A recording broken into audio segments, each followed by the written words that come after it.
Hi, everyone. Thanks for joining us here on Mom Squad, the show where we talk all things parenting. I'm Maureen Kyle, and this week we are all going to sit around the dinner table. We're going to talk about what we're thankful for. Our kids will list off the usual things like family, friends, toys, but are they truly grateful for all that they have? We know that people who have gratitude are happier in general. So in a few minutes, we are going to talk to Dr. Kim Bell, the clinical director at Hanna Perkins Center for Childhood Development. But first, I want to welcome my fellow mom in crime, Jenny Jordan, to talk about how to make sure that our kids are grateful, because I feel like we all want to make sure that our kids have that gratitude. It is important for their development. But then again, this time of year, it's like we're putting want. What do you want? What do you want? What do you want? Right. What are you grateful for? Yes. And so it's this hard balance. In fact, I was saying, you know, it's like, okay, here, making Christmas lists. Okay, now we got to get rid of some toys and stuff. Being like, what toys don't you want? Because I don't want a house full of toys. Yeah. Oh, but what are you grateful for? So it is such a mixed message. And that's why I love that we're talking about it, because I think what's really key is it's all year round, right? Yes. And Kim's going to talk about that too, because this is the time of year where, I mean, it's just in your face with, you know, the holidays, starting out with sitting around the dinner table, or maybe they have that hand turkey and it's like, what are you grateful for? Yeah. And then you also want to hit home, no matter what age they are, that this is also the time of year to give back. And, you know, you should be grateful for everything that you have. Some people don't have everything you have. And how do you really strike that tone with them so that they aren't putting so much importance on toys and the material items? And how do we just make sure that we're raising good humans? I mean, it's a question we all want. So how do you raise that grateful child? I get very valuable advice from Dr. Kim Bell. Coming up on Thanksgiving, it's what are you thankful for? What are you grateful for? And schools are really good at making the hand turkeys of I'm grateful for, and kids come up with the most random things. But it's also a time when we're telling them, tell us what you want for the holidays, for Christmas, for Hanukkah, whatever it may be. How do we strike that tone to get them to really appreciate the things that they have, that they put on that hand turkey, while also having this sort of selfish time of the holidays? Okay, so that's a great question, because it divides gratitude into two different things. One is thankful. First of all, let's talk about the synonyms. So we can talk about thankfulness, appreciation, gratitude. Like, it doesn't have to be the word gratitude for it to count. Do you know what I'm saying? And so I think it's important to use those. I'll tell you this 100 times over. It's important to use those words in your regular language. If this is something you pull out of a drawer at Thanksgiving time, you're not going to get the response that you want. But we're talking about two different types of gratitude, right? There are the things that we are grateful for in our life, and then there are the things, the actual materialistic things that we are grateful that we have the resources to have. And I think you can't have the materialistic gratitude if you don't have the gratitude for relationships and family, and you know. And I don't want gratitude to ever sound like a privilege. That if you can only feel grateful if you have resources. Right. And so it's about the relationships you have, and the parents you have, and the friends you have, and the teachers you have. So being grateful for that first will make the materialistic gratitude so much easier, because you put the relationships as a priority over the materialistic resources. So then throughout the year, are we saying, what are we saying, and how are we framing it? And is it just while we're driving in the car, we're going, aren't we so grateful for this sunny day? Or, you know, yes? I mean, it sounds corny, but yes, those are the things, like stopping to notice as many of those little things as you can, which is so hard in the rush of our day, right? In the rush of our day, it is very hard to just stop and pause and be thankful for, like, wow, this is a really beautiful day. Like, what a beautiful day. Let's get outside. Let's appreciate it. Working that language in as young as possible makes it a part of, you know, we've all seen those videos. Like, we love watching videos of kids, right? So you can get online and you can watch videos of kids. And we love it when we see them parroting, very adult language. So you'll see the child in the back seat singing a song or doing something.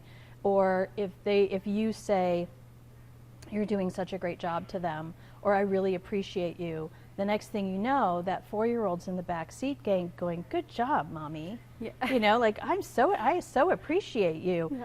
Yeah. That's kind of how that goes on a day-to-day, kind of perspective. So it's about really trying to integrate it. And this is why parenting is such a challenge, because you are trying to help a little human through something that you may or may not have mastered yourself while you were growing up human, right? While you were a little developing human, you may have not mastered this. And so sometimes we're doing what our parents did. Sometimes we're trying to do something different and take something to the next level. And so it's a lot of self-discovery as you're doing the teaching. Yeah. Well, and I've noticed that with raising kids, is like having to reframe it for their benefit. Sometimes it makes me go, oh, you know what? I am grateful for this. This day has been hectic. There's a pile of laundry. I broke something, but it's beautiful out. I'm going to enjoy it. And so I have to almost reframe. Yeah.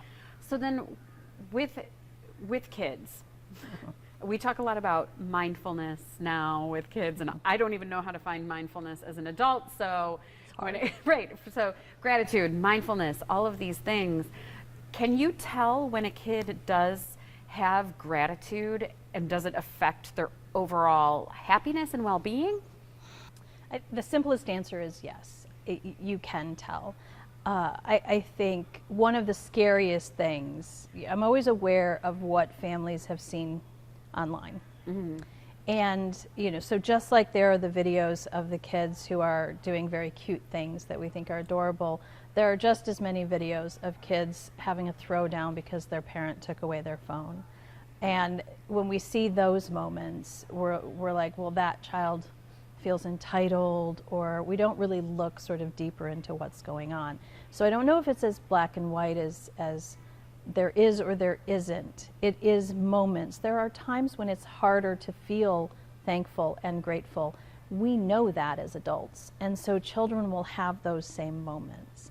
But in general, when you are open, your children will use language that they hear, and they will come to you and spontaneously say things.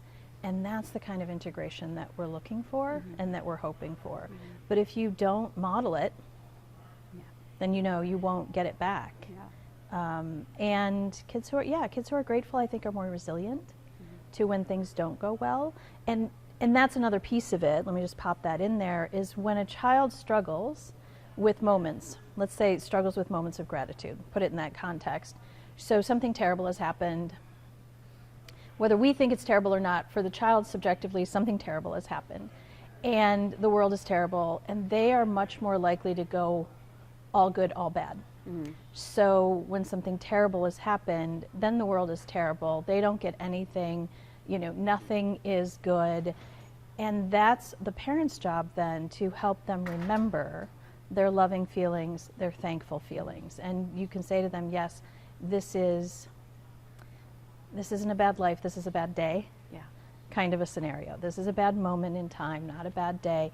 And those things will help children as well develop a sense of thankfulness and gratitude, just in everyday living. But I know you wanted to talk about like what can we do? Right. Like I do want action items, because I also feel like the younger kids who are just so much more innocent, and you mentioned, then you have a kid in the backseat of the car that goes, "Mommy, I appreciate you." Well, I don't think that happens as much as a teenager. Oh, so, no. No. So what can we do? What do you recommend so that we can actually go home and teach these values to the kids and see sort of some of that in return? Okay, so my preface with exercises and things that are very concrete and purposeful is that if you don't back it up in your everyday life, you're not going to see the return that you're expecting on it, bottom line. With young, we're going to have to talk about teenagers as kind of their own category, because if you haven't been doing something and then you try to turn something on during adolescence, you're going to have a hard time. And it's not because you're a bad parent, and it's just developmentally, they are going through a separation removal process psychologically and emotionally, and they are much more likely to be grateful and thankful for their friends than they are their parents. And so to try and start something then, well, let's just put that over here for just a second because it's so hard. But with younger kids, so exercise-wise, I'm a huge fan of social stories. So for anybody who doesn't know what that is, it is maybe a fable, a story with a lesson. And I don't have any particular ones that I think are amazing. I think if you search your favorite bookstore selection, you will, if you Google books for children about gratitude, you'll get 17, 18 of them. So you have to find the one that fits your demographic, that fits what it is that you're looking for. But it's a story usually of a child who is struggling with something. I prefer books. I will tell you my preferences for books. There are a lot of books where throughout the book, not only is the child learning a lesson, but somehow the parent is learning a lesson, and I don't care for those. I prefer books that actually show competent parents doing competent things rather than parents kind of stumbling into a lesson themselves. Yeah. That's just a pet peeve that I have. So I look for books where the parents help the child through whatever it is they're experiencing. And there are some great ones out there. There's multiple great ones out there. Secondary to that, if you want to like do the master class with younger kids, is I am a huge fan of bookmaking. I used to teach a bookmaking class where parents and children would come in and we would pick a topic that they wanted to cover with their child, and together they would make their own story and they would make their own book. And that is a whole different level of family values and integration. And it doesn't have to be anything more than, you know, 2 pieces of printer paper folded and stapled, and you talk about something that they're thankful for, and they make their own book, and then they draw their own picture, and then you can read that book. It could become their favorite book that you read at bedtime. Yeah. And it's those quiet moments when you do those things. And I like social stories also because I can never emphasize enough how important reading with your children is to their enjoyment of learning and reading and all of those things. It's that you want time spent reading to be soothing, and it's a time that you grow up and appreciate. So oftentimes if I have a teenager who likes to read books, kind of get lost in books, what I know is that their parents read to them because books then become self-soothing. And so when you're, just to talk about teenagers for a minute, when your teenager escapes into a good book, that's actually a sign that you did something right. Yeah. Because they have to learn to self-motivate. Yeah. And if they can really enjoy reading, it's because you helped them. Yeah. So I love her advice about the bookmaking, and that this could also be year-round. It doesn't have to be just gratitude, but to really drive home the points that you want to teach your kids. So luckily we have kids that we can test this out on. So I went home and I'm like, okay, we're going to make a book, which isn't a far stretch. I don't know. Do your kids, are they constantly making up coloring stories? Yes. Yeah. So it was, let's make up a story. And I like how she structures this of like, this could become their favorite book and something they can read over and over and over again. So we put our kids to the test. Did you have any trouble getting them to do this assignment at all? No, because I brought out the good markers and the good crayons and the construction paper. So they were definitely excited about it. I think that I was actually more surprised about what they had to say. Yeah. All right, so let's take a listen.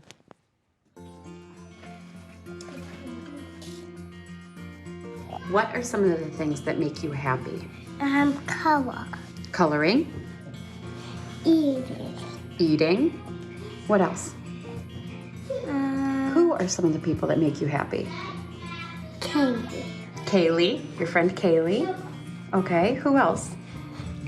Mommy. Mommy, who else? Miriam. Miriam. Okay. What are some of the things that you're thankful for? I'm thankful for Mommy, Daddy, Scarlett, Anna, me, Thanksgiving, Christmas, Jesus, Mrs. Brusky,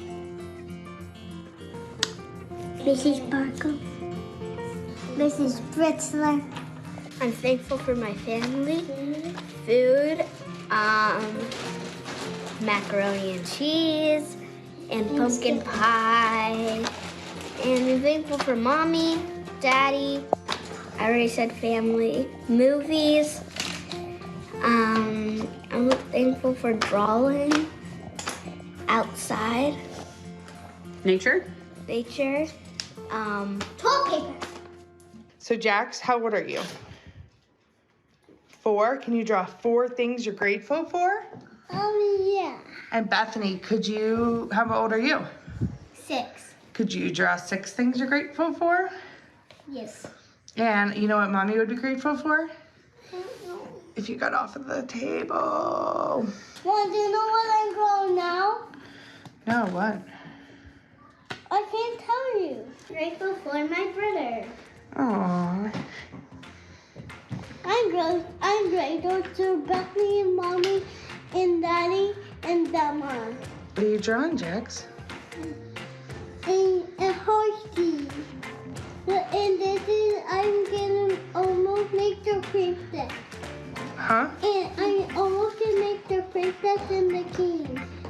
So you're grateful for horses? Yeah, because I love them. Have you ever seen a horse? Yes, I am. I am thankful for my mom. It looks just like me. I am thankful for my brother. I am thankful for blue. I am thankful for pumpkins. I am thankful for my toys. I am thankful for my dad.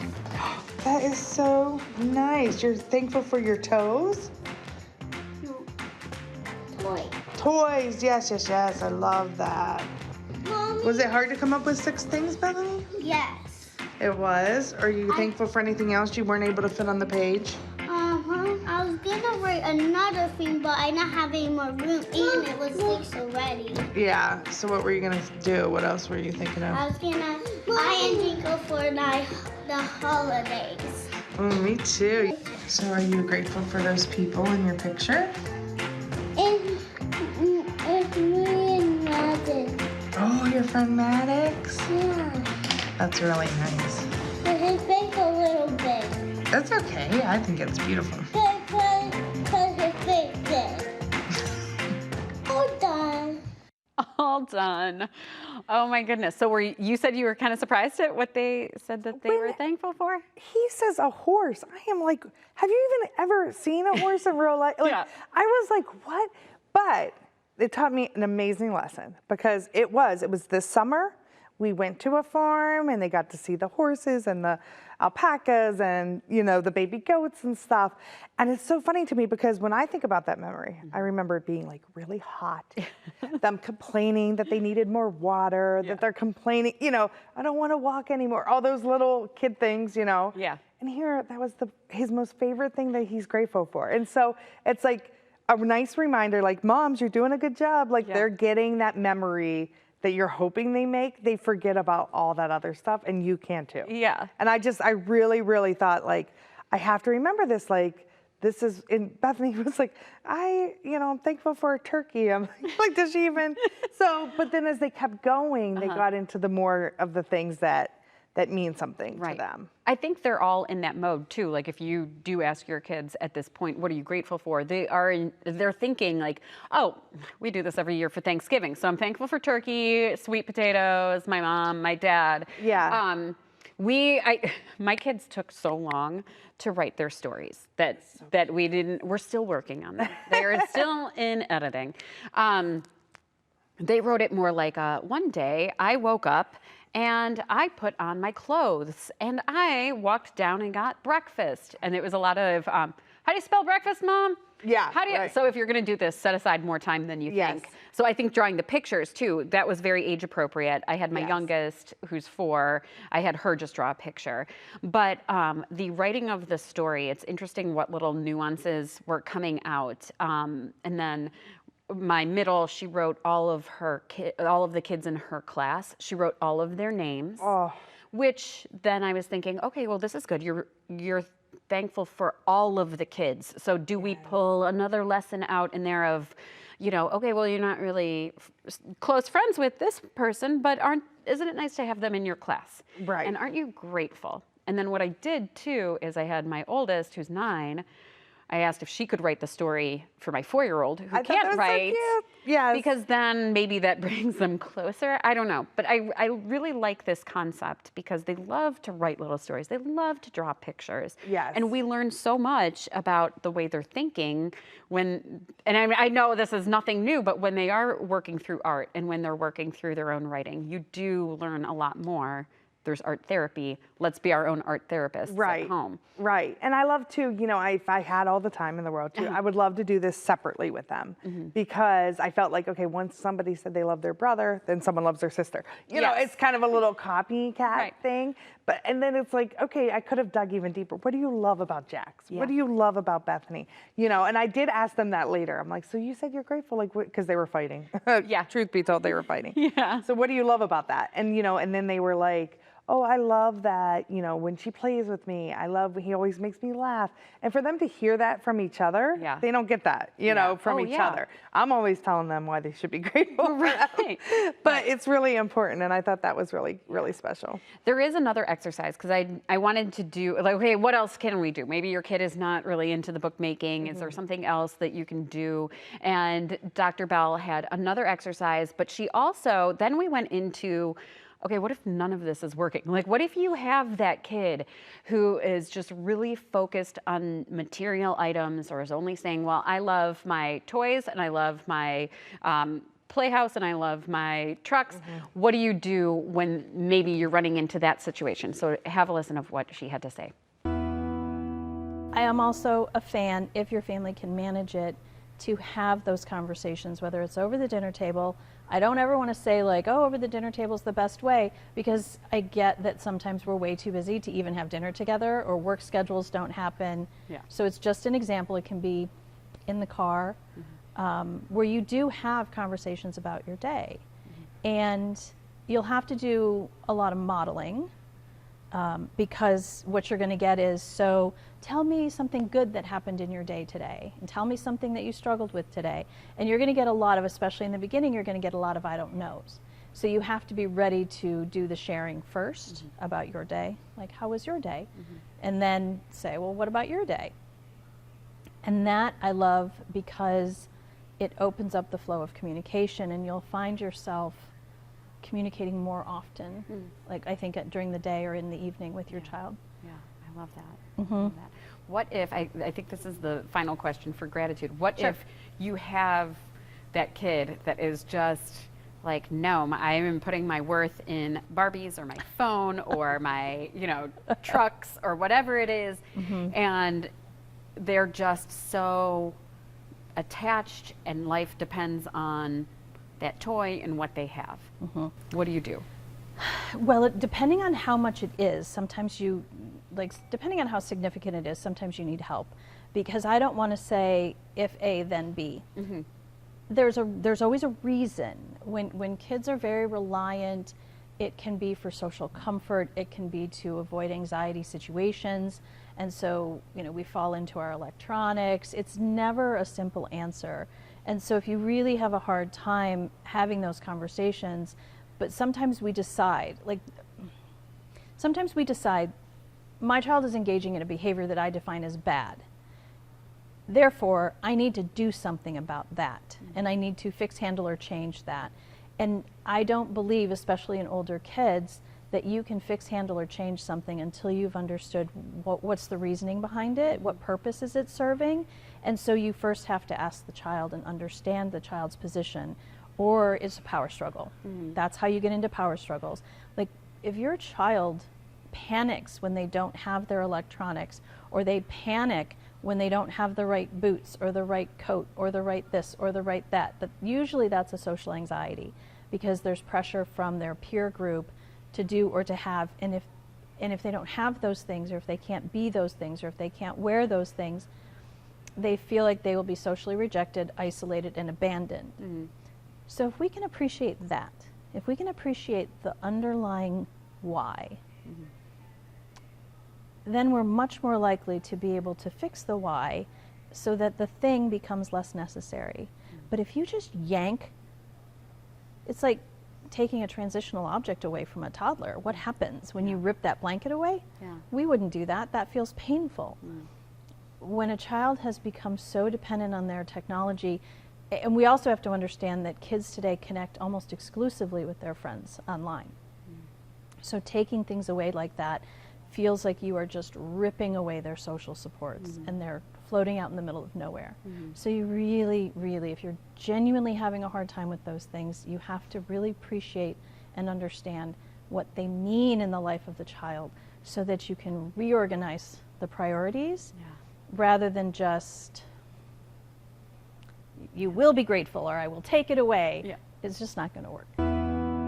That to me was really insightful. I've never really heard that verbalized before, that if some child, and I feel like she was talking more about those tweens, teens, where if it is a big attachment to electronics, is that their version of the comfort blanket that we saw as toddlers. So what else is happening? Which I never really thought about it that way. We always go, oh, our kids are addicted to their phone or they're addicted to the video game.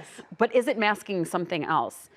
And so now I feel like I'm going to be looking at material items a little bit more differently. Well, and it's an important way to look at other children too. You know, I think about, you know, there's times where I try to point out to my kids, maybe if one of their friends maybe isn't saying something nice, and I say, how does that make you feel? Well, maybe instead, I don't want to ever label a kid as a bad kid or a mean kid. I would never do that, you know, especially their friends. We all have bad days, right?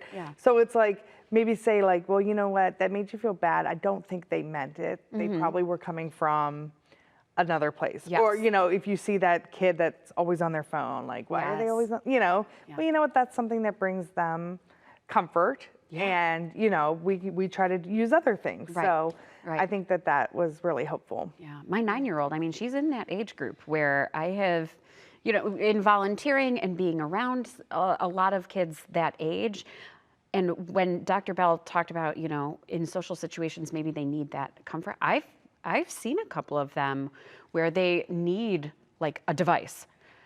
And now as I'm thinking, I'm like, oh gosh, it's a social situation. Or I think about when we were in high school and, you know, there were a certain brand of shoes that were more popular and the people who felt like they needed that all the time, but it wasn't very fitting to their personality. You look back and you go, oh, okay, did they feel like that's what they needed to fit in? So really it was more of a, you know, a self-esteem. It really shows that it is a self-esteem issue, that maybe that's what we need to work on, not so much that they only care about the latest and greatest shoes and the latest and greatest trends in outfits. And it's a good lesson for us too, right? Like how many times am I showing my kids, you know, like, okay, I go from the kitchen to the living room. Let me grab my phone real quick. Why? It's right there. You'll be fine. You know what I mean? But it's like, okay, I don't want them to see that attachment and think, okay, that's something that I must have with me at all times as an adult. So it's really interesting how things evolve, you know? And actually, I remember, I meant to tell you this, I'll tell everybody. While we're here. My mom, Oprah did this gratitude journal where you write 3 things a day you're grateful for. I remember that. Back in the day, right? And so my mom, whatever Oprah did, we needed to do, you know? And so it's funny because I think back about the family dinners that we would sit and like, she'd be like, okay, everyone write 3 things in your gratitude. My dad and brother would just be like, oh, you know? And it's funny because now though, I do remember us talking about that a lot. And I do think about that. And I think about like what a great experience that was. So these books, all of these activities can create really special memories that they have. And open up communication, which we didn't talk about what she said at the beginning right there, where it was, you know, then you start to open that communication. They get used to talking to you about their day, and they get used to talking to you about what's going on in life and things that they love, maybe opening up about the things that are bothering them too. Here's another big question, and Jenny and I have worked together for years and years and years, so this time every year we always talk about, okay, so do I take my kids to like a soup kitchen or do volunteer work? Does that teach a good lesson? So I asked Dr. Kim Bell about that. She says, only if you have a conversation beforehand, preparing them for what they're going to see and why it's important to help others, emphasizing that is going to teach them more gratitude, because you can't just take a kid into a soup kitchen situation, not explain what they're going to be seeing, why, you know, the way she put it was sort of like, you can't be like, see, they don't have everything that we do. You got to explain, like, you know, what we have is time and effort to give back, or we have some extra money that we saved that we can help others and spread the joy, spread the wealth. So having those conversations, that helps them, but kind of just going When it gets will confuse them. Yeah, they don't Yeah. really understand what they're seeing depending on the age. No, that makes sense too, because you think about that, you always want better for your kids, right?